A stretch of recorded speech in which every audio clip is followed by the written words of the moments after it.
The air crackles with an unspoken question, a subtle dissonance in the symphony of success. Have you ever felt it?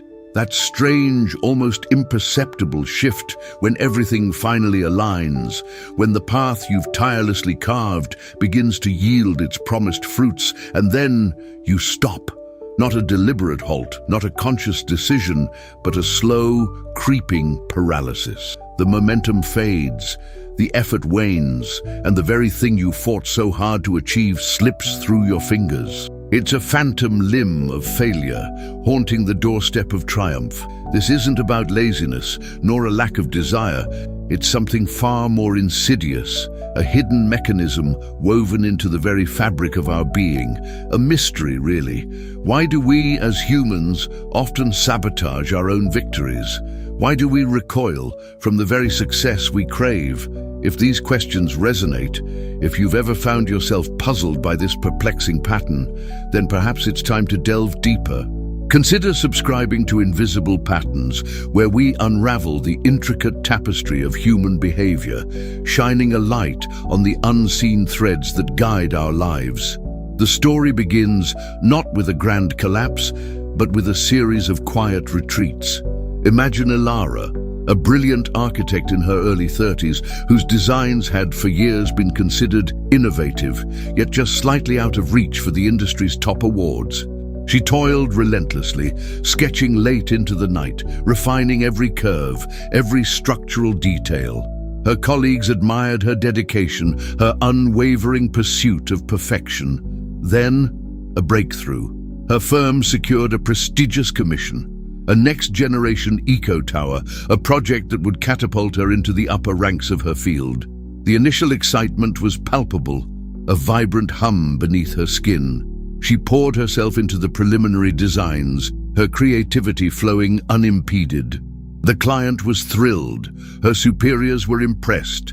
Everything indicated a resounding success. But then, a subtle shift occurred. The late nights became less frequent. The meticulous revisions, once a source of joy, began to feel like a burden. She found herself procrastinating, staring blankly at her screen, the vibrant hum replaced by a dull static. Deadlines, once sacred, became flexible suggestions in her mind. Her once impeccable focus fractured, splintering into countless distractions. She started missing minor details, overlooked calculations that, while not catastrophic, were certainly uncharacteristic. It wasn't a conscious decision to falter, it was an insidious erosion, a gradual withdrawal of effort, almost as if an invisible hand was gently yet firmly pulling her back from the precipice of her own success. Her colleagues noticed a change, a slight dimming of her usual fire. They whispered about burnout, about the pressure of the big project. But Ilara knew it was more than that. She felt a strange, unsettling urge to retreat, to shrink from the very spotlight she had worked so hard to earn. This phenomenon, this peculiar tendency to withdraw from success when it is within reach, is not unique to Ilara. It's an ancient and deeply ingrained pattern, often mistaken for fear of success itself, but it's rarely that simple. Instead, it's a complex interplay of three triggers that contribute to this phenomenon, hidden in plain sight, waiting to derail our progress just as we begin to soar. These aren't abstract psychological concepts. They are tangible, identifiable forces that shape our choices and dictate our trajectory. The first trigger, the most subtle and perhaps the most widespread, is the unfamiliarity of the new normal. Think of it this way.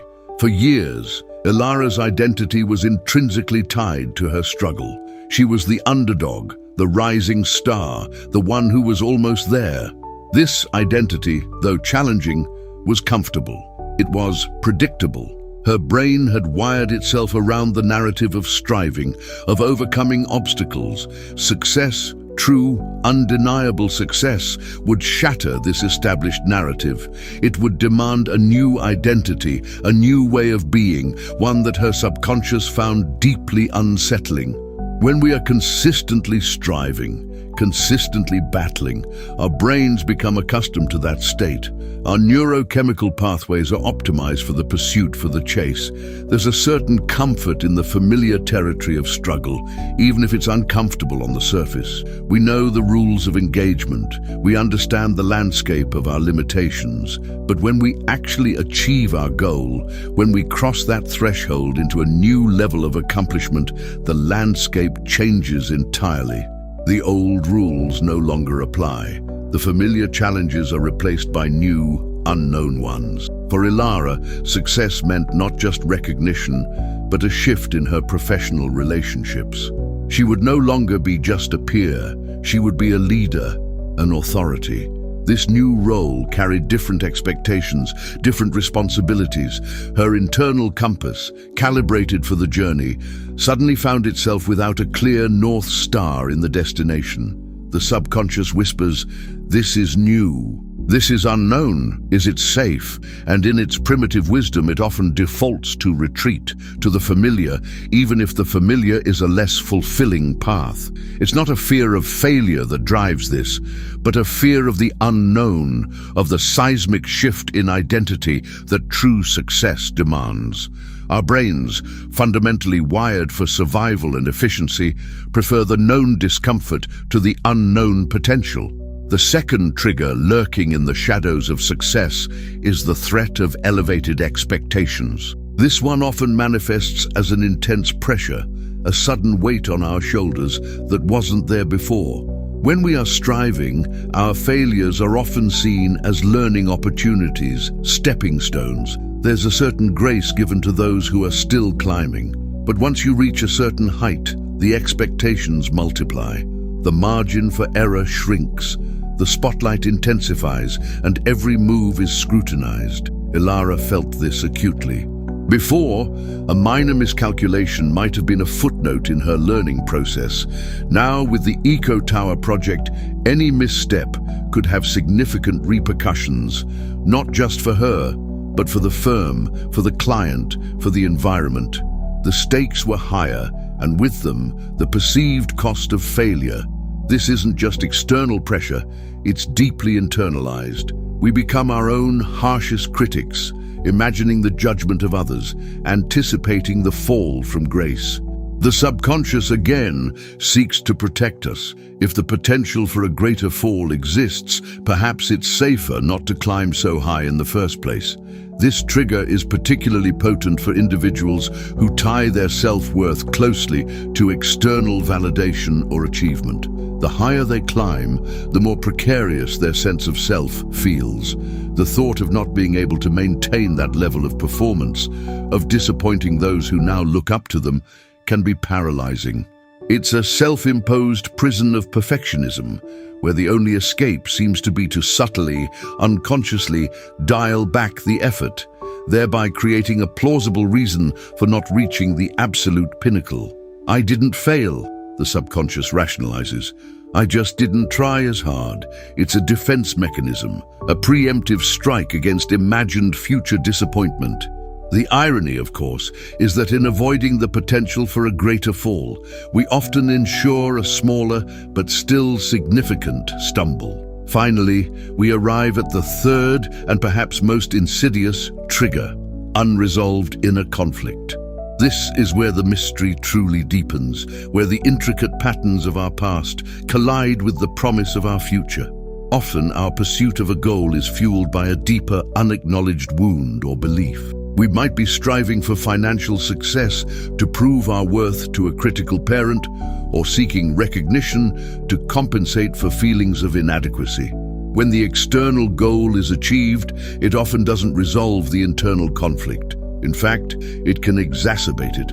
For Ilara, her relentless pursuit of architectural excellence had always been driven by a yearning for her father's approval. He had been a brilliant yet unfulfilled artist who often subtly dismissed her practical career choice, hinting that true genius lay in pure, uncommercialized art.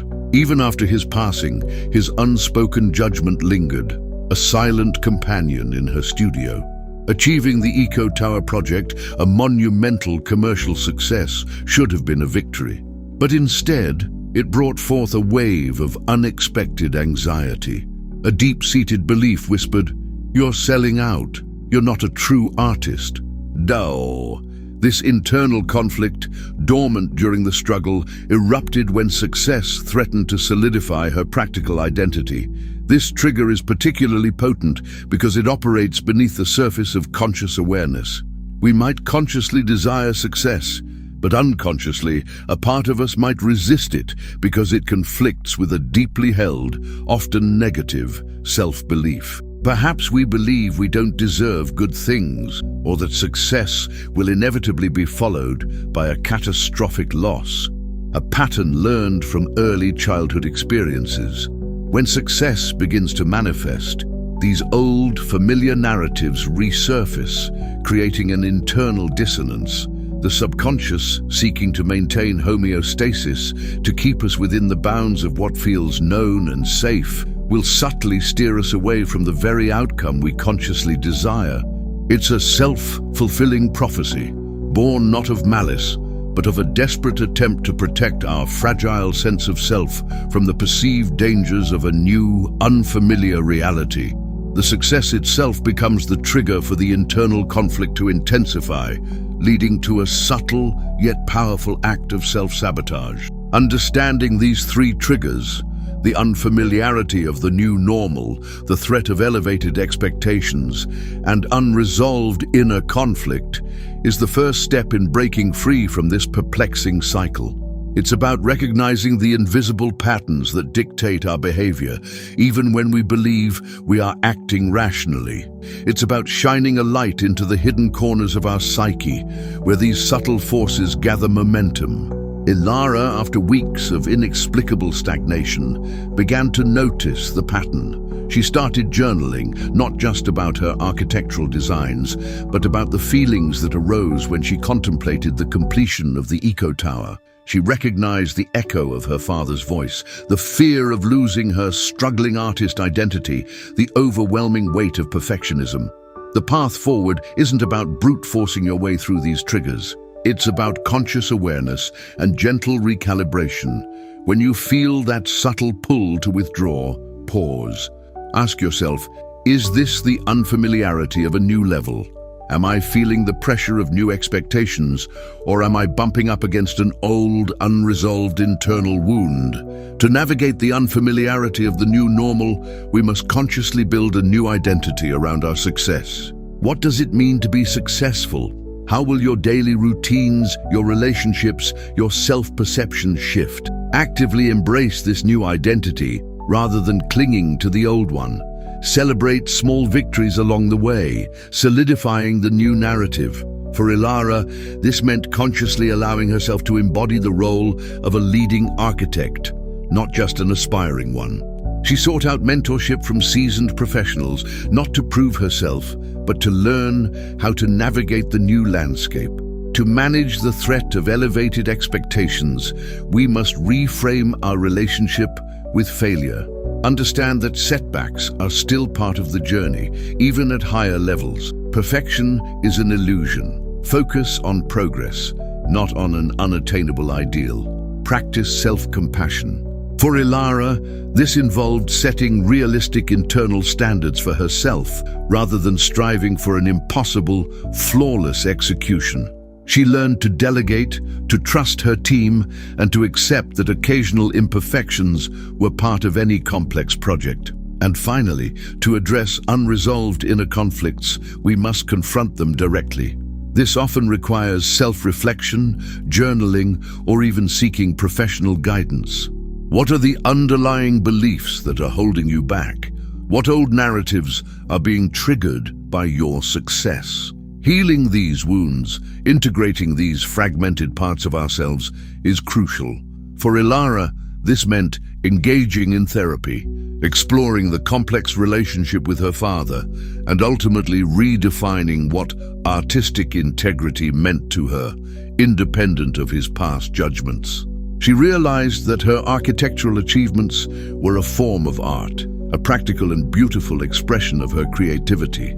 The journey from striving to sustain success is not a straight line. It's a winding path, fraught with these invisible yet powerful internal obstacles. But by understanding these three triggers, by recognizing their subtle presence in our lives, we can begin to dismantle their power. We can choose to step into our success rather than inadvertently retreating from it. It's an ongoing process of self-awareness, an intricate dance between our conscious desires and our subconscious programming. The mystery of self-sabotage when winning isn't about a lack of desire, but a profound miscommunication between the different parts of ourselves. By becoming the detective of our own inner world, by meticulously tracking these invisible patterns, we gain the power to rewrite our narrative, to embrace the victories we truly deserve, and to finally stop getting in our own way. The patterns are there, waiting to be unveiled. They shape our choices, our relationships, our very destiny. But awareness is the first step toward liberation. If you found this exploration insightful, if it sparked a flicker of recognition within you, then join our community. Subscribe to Invisible Patterns, and together, let's continue to unravel the profound mysteries of human behavior. Your journey of self-discovery has just begun.